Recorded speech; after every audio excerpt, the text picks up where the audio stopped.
If forgiveness feels impossible, it might be because you're trying to do something that isn't actually forgiveness. Most of what we have been taught about forgiveness is not just incomplete, it's psychologically harmful, and that's why so many people stay stuck. Hi, this is Dr. Nelson D'Souza, a mindfulness and transformational coach. I'm here exploring mindful approaches to healing and emotional freedom. Today, we are dismantling the myths about forgiveness and discovering what it actually means and why that changes everything. Let me guess what you have been told about forgiveness. Forgive and forget. Turn the other cheek around. Let it go and move on. They didn't know what they were doing. Holding on to anger only hurts you. Be the bigger person. And maybe you have tried. You have told yourself you forgive them. You have tried to forget. You have attempted to be the bigger person. However, it doesn't stick. The anger comes back. The hurt resurfaces. And then you feel guilty because you can't seem to forgive the way you are supposed to. So you start wondering, am I a bad person for not being able to forgive? Am I holding myself back? Why can't I just let this go like everyone says I should? Here's the truth. You're not failing at forgiveness. You are failing at something that was never forgiveness in the first place. The version of forgiveness you have been taught is often spiritual, bypassing, disguised as healing. And it's time to get clear on what forgiveness actually is.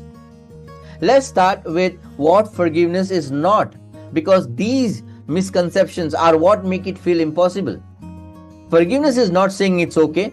What happened is not okay. It will never be.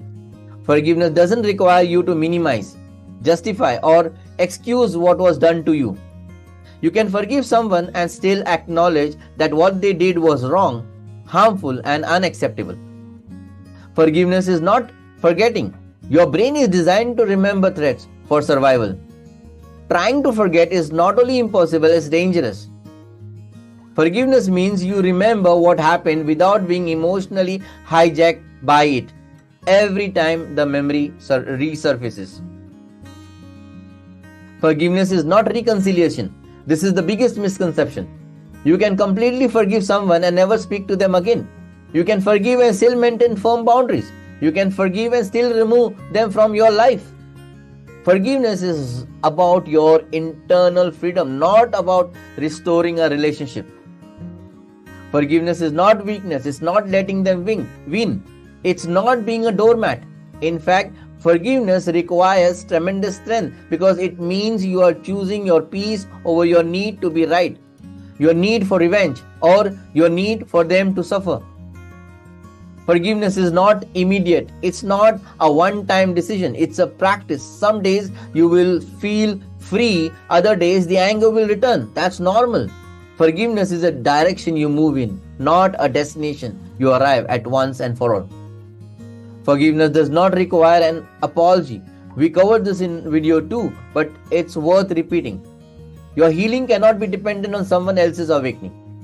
If you wait for them to apologize, you're giving them power over your freedom. Research from Stanford's Forgiveness Project shows that people who understand this distinction are 40% more likely to successfully forgive than those operating under traditional misconceptions. So if forgiveness isn't any of those things, what is it? Forgiveness is the decision to stop using your pain as a weapon against yourself. Let me break it down. First, forgiveness is releasing them from your internal courtroom. You have been holding court in your mind, replaying what happened, building your case, imagining their punishment. That courtroom is exhausting. Forgiveness means you dismiss the case not because they are innocent, however, because you are tired of being the judge, jury, and prisoner all at once. Second, forgiveness is choosing your future over your past. Every moment you spend in resentment is a moment you're not available for joy, connection, or growth. Forgiveness means you are deciding that your future matters more than your past. You are redirecting your energy from what was done to you to what you are going to do with your life. Third, forgiveness is separating the person from the action. This is advanced, however powerful.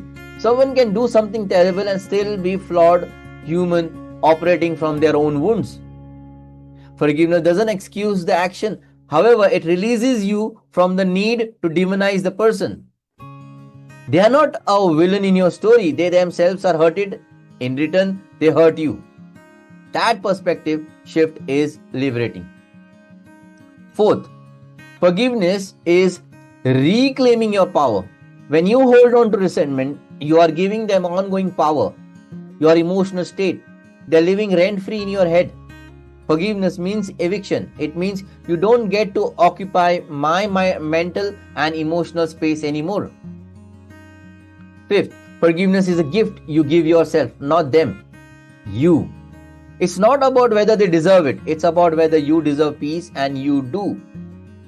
Dr. Fred Luskin from Stanford defines forgiveness as the feeling of peace that emerges as you take your hurt less personally.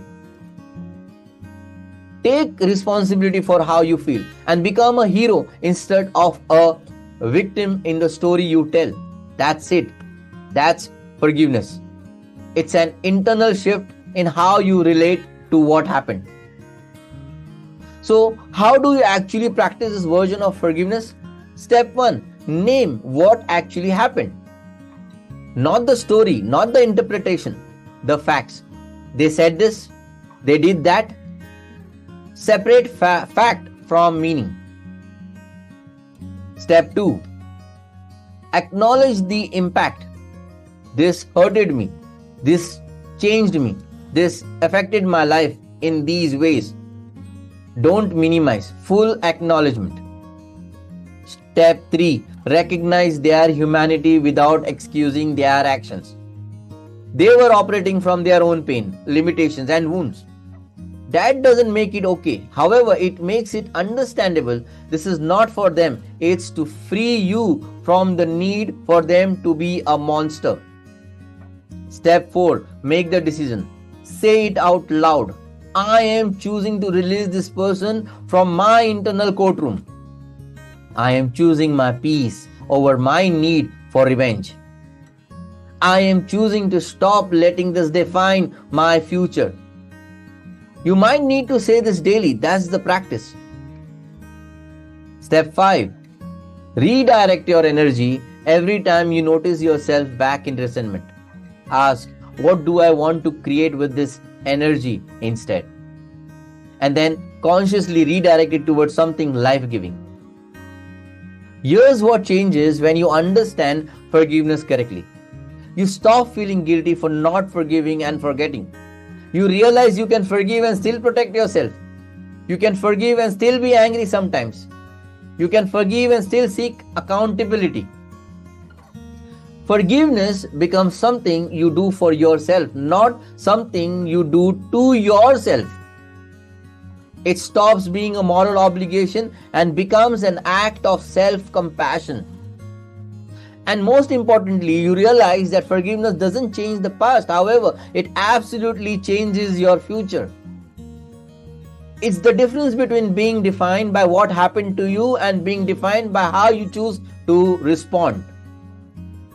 What misconception about forgiveness has kept you stuck? Maybe you thought you had to reconcile. Maybe you thought you had to forget. Maybe you thought forgiveness meant saying it was okay. Share in the comments below because your insight might free someone else. This is video 4 in my Forgiveness Master series. You haven't watched the first 3 on self-forgiveness, healing without apologies, and why you can't let go. Those will complete the picture. And please subscribe my channel for more videos on emotional healing, mindfulness, and personal transformation. You deserve freedom and forgiveness. And always remember, real forgiveness is how you claim it. Thank you.